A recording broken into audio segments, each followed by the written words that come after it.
Yusuf. Çamaşır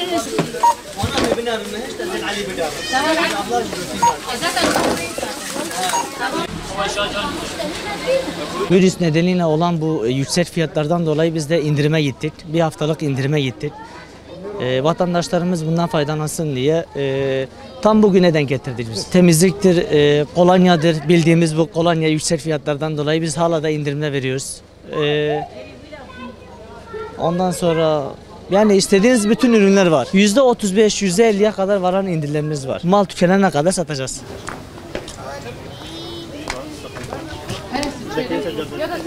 Burada öyle bir şeye rastlamadık. Yani fiyatlar normalin altında, yani öyle bir fırsatçılık kullanılmamış burada.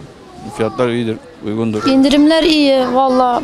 Ev, ıslak mendil, çocuklarımız var, ıslak mendil aldık, çamaşır suyu olsun. Bu tür şeyleri aldık. Yok, fiyatlar çok iyi. Yani memnunuz yani, daha doğrusu.